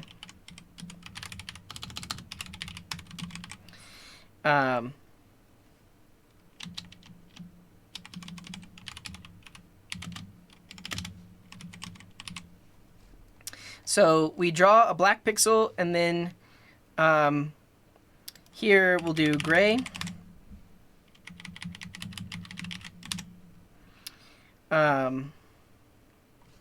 See? Because now we need it to be black before the previous, or before it was before.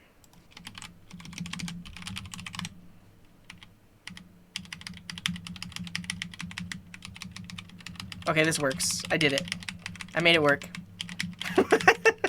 But why did I have to pass the word in black? It should have just been, it should have been black. Done. All right, so we have a minute and a half, to add the countdown timer. So let's put it right here.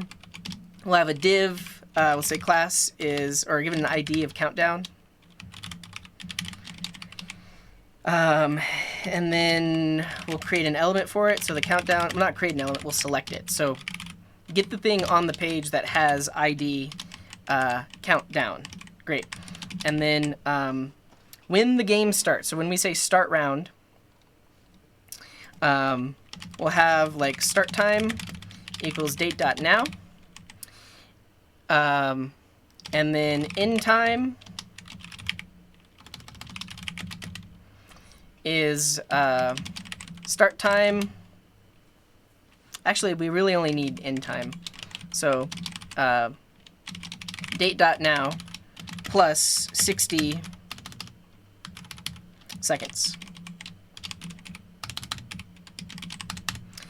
And then we will do a little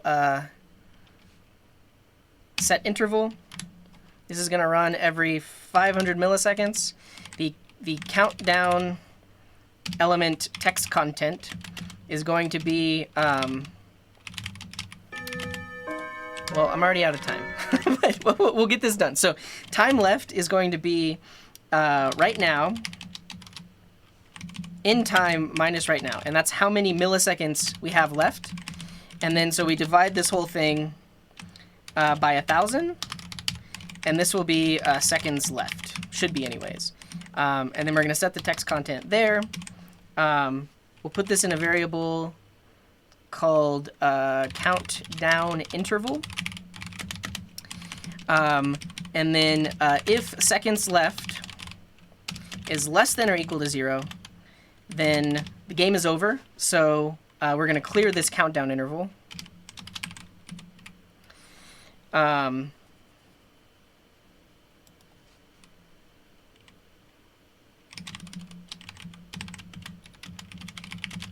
set it to be game over. All right. Awesome. So it's counting down. We're gonna round this. We'll drop the decimal. So we'll just do math.floor to drop the decimal, and then it should just be a second timer. So 59, 58. So I want a flowering shrub. Shrub noted primarily by its flowers. Wow. Okay. So we got ourselves a little flower, and then we need to draw some petals like this. Isn't my flower beautiful? Okay, and then this needs to be on a bush, like this.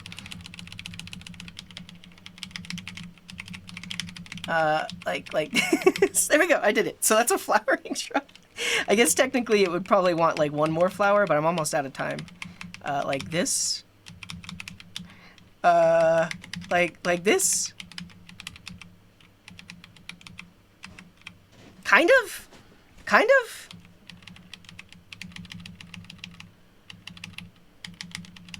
Cool. And then at game over, I need to stop the user from being able to move at all. And then I'll have a button that says like play again. So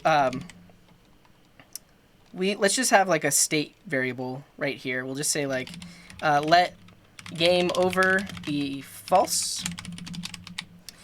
And then if game over is true on the key down, do nothing. So if game over is true, don't even draw any pixels on the screen. And then when we start the round, we'll set game over to false. And when the game is over, we want to add a button or display a button that would reset the game. So let's put a button below the canvas that says reset or play again. Oh, glad to hear it. Yes, I had.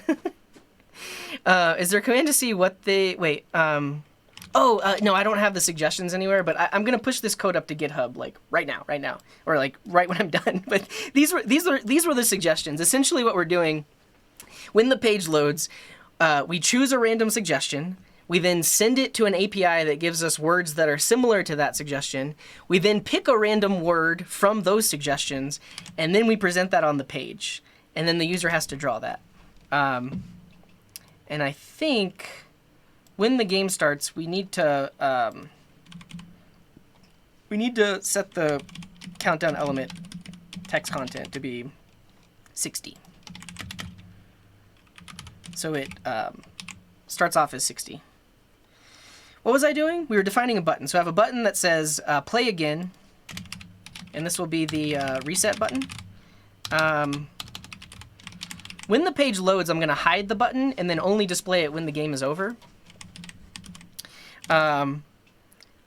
This is everything to do with coding improv. Like we use the suggestions that were given to make the app work. So reset button element. I like to put the word element on my variables just so that I know that they are elements, but it's kind of redundant to say button element, but regardless. Yeah, this is all vanilla JavaScript. So we have code that is like selecting the elements on the page, and then we have code that is drawing onto the canvas. So when the page loads, actually when the game starts, we'll do it right here, under start round, we want the reset button element style dot display to be none. So when the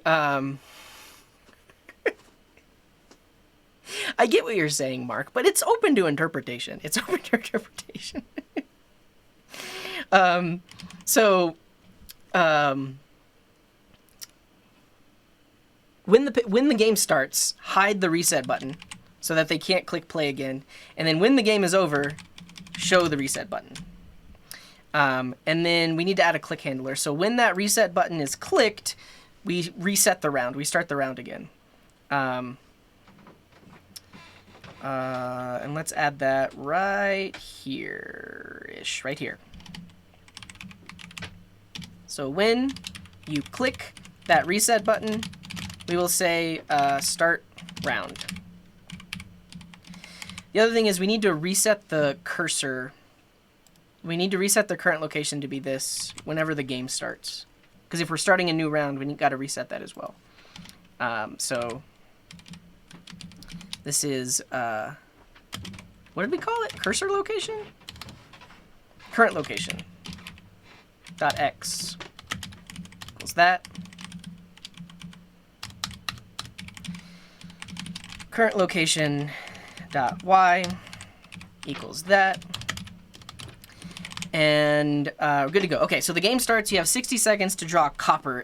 Any of various small butterflies of the family. Oh, okay, so it's a butterfly. We're drawing a butterfly.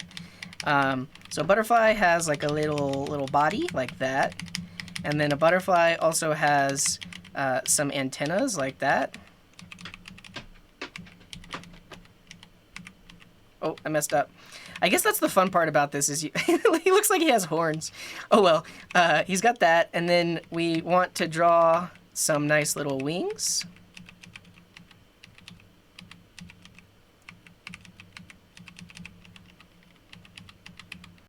Great. 19 seconds left.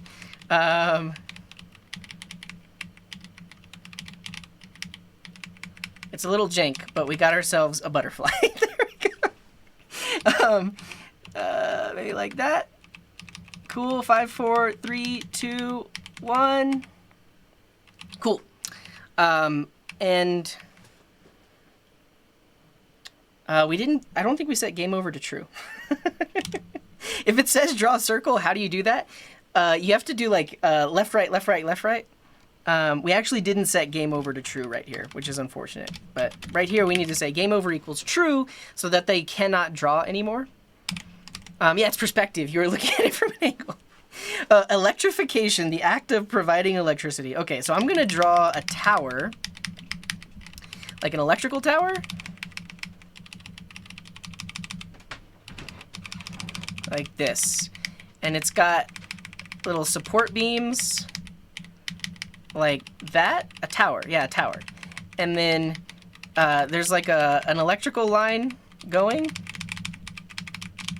to some other tower. Like, stop it. Stop it. We're not doing the twin towers. Like this. Great.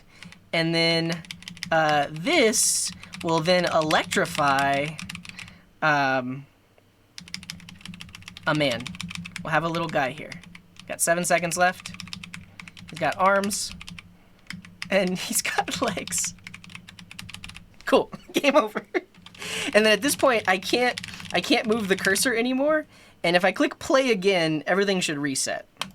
It does. All right, so we have 60 seconds to draw ideal.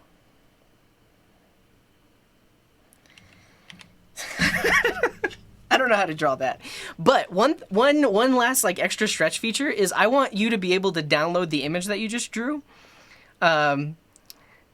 This game is ideal.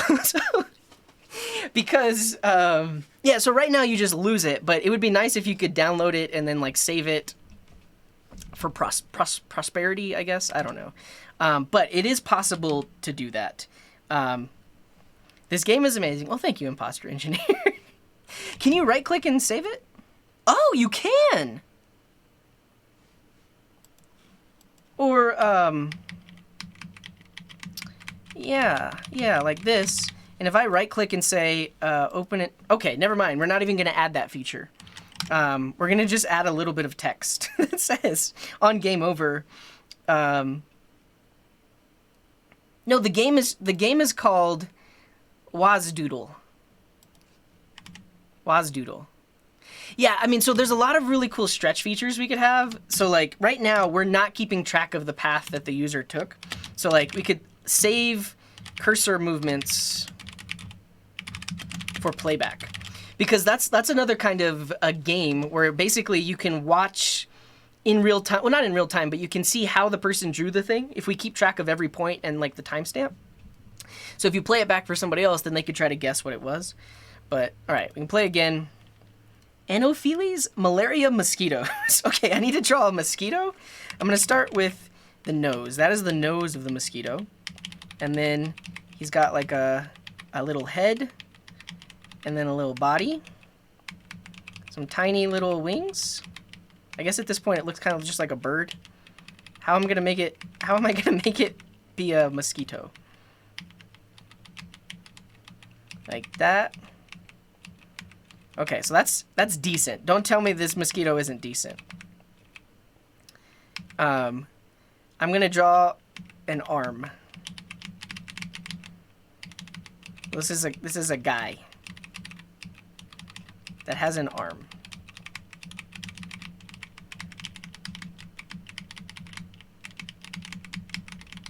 That's a really bad arm. But it's if you could tell it was a guy, you would know that this is his arm. Great. And then you can save the image if you want to, which is pretty cool. All right, I'm done. This has been Coding Improv. We built the game. I'm gonna deploy this, so it should be really easy to just put this on the web, and then you all can try playing it. Let's do a surge. Yeah. WASDoodle is the name of this app. Cool. So if you go to this webpage, you should be able to play the game. And it'll be fun if you play the game, like take a screenshot or something and post it in the Discord. It'll be fun to see what people draw and what like prompts they were given. So that's cool. And for those of you that have never heard of Surge, it's a really easy way to just deploy static websites, which is another reason why I just made this a static website. There's no server involved with this. It's all of this code is running inside of your web browser whenever you load it. That's really funny. It's the try not to draw a tower game.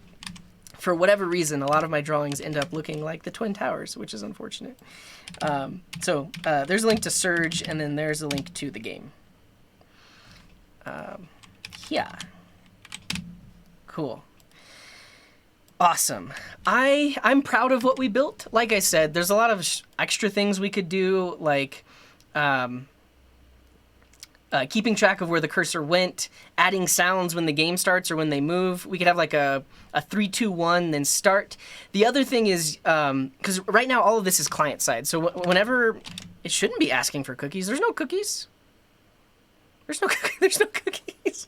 But when you load this web page, you're loading all of the code into your web browser. So it all just loads there, and then there's nothing after that. It would be cool to add a server-side component where, like, after someone draws something, we save it to a database. We could have a list, or we could have a gallery of all the things people have drawn based on their prompts. And then earlier we also talked about potentially doing like a Twitch game where one user is DM'd the thing that they're drawing, and then everyone else can see as they draw it, and they try to guess in the chat what they're drawing. But this is what we got. Thank you for watching.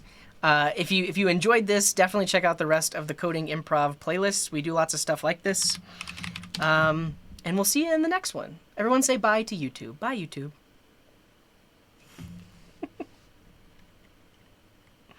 Yeah, and if you check out the GitHub, the code will be there as well. This is episode 19 in the repo.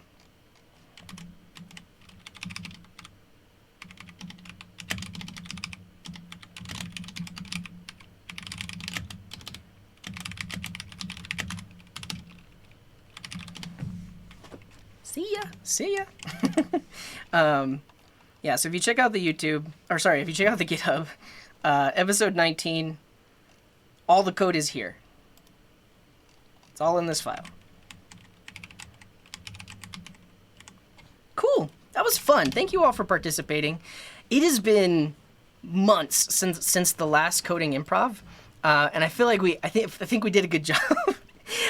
As you can see, like I definitely like kind of like dumbed down the ideas just so that they're doable within an hour or so, but that was roughly like an hour and a half of coding, and then we have a pretty interesting thing.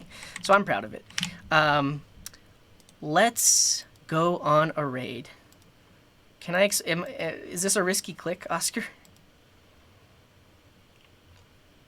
Hey, stop it. Stop it. Get some help. Okay, like I said earlier, join the Discord. We have some help channels, so if you need help with code and stuff like that, feel free to ask in the Discord. Also, I have a mailing list. If you want to get go live notifications, sign up for the mailing list. I send out an email every time I go live. Check out the schedule. This is when I'll be live. I'm going to be live again on Friday. We're going to be working on an app called Fresh Spots, which we've been working on for a few months now. So that'll be fun. Tune in for that. Follow on Twitter. I have a YouTube channel where all this stuff is at. My first language is English, and it's my only language. I know a little bit of Spanish and like a tiny bit of German, but I speak English. The first coding language I ever coded in was probably PHP. But yeah. Right now we don't have text messages, but we thought about adding it.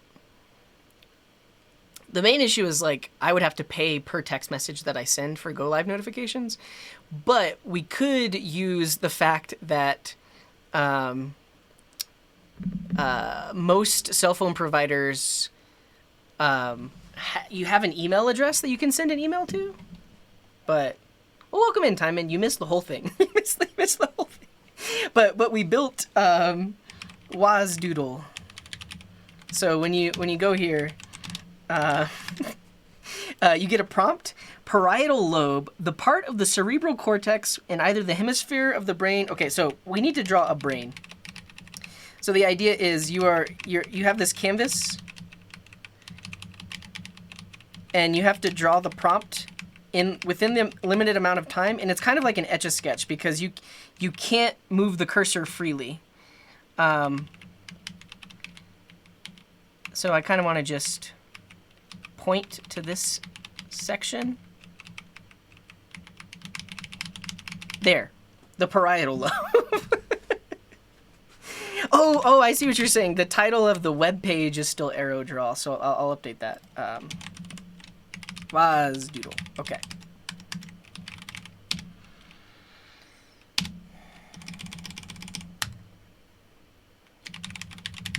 Cool. Is that Portuguese? But I'll translate it later. Okay, I gotta go. Let's go on a raid. Not that. This. Take care, Limotes. Thanks for hanging out. An error on the calendar side. Are you trying to rickroll me? Oh! That's an issue with Google Calendar that I have no control over. Because this is an iframe that loads Google Calendar. It could be that one of your tracker blockers is stopping it from loading, but this is technically a Google Calendar. In the future, I want to remove this iframe embed so that it's actually just like a calendar on the page that loads the calendar events over an API. So it probably isn't loading because some Google stuff is being blocked. But let's go on a raid. Yeah, we'll probably, honestly, I wanted to do that soon, so maybe like next week we'll work on the calendar. Yeah, it only gives an error for some people. Let's go on a raid. If you are a sub, you can use that raid message. If you're not a sub, you can use this raid message. You all are awesome. This was fun. It's been a while since we just built a random thing, and now we're pretty much done with it. Like, I will probably never look at this code again unless we start a series called Coding IMPROV, where we do refactorings and try to make the code better. I'm actually like pretty happy that we like put these into functions and stuff, but we probably could have written this like in a class-based way. So maybe in the future we refactor it, but that's the whole point of Coding Improv, is we never look at it again. All right, let's go on a raid. Wherever you are in the world, have a wonderful morning, afternoon, evening, or night. And until next time, here's this.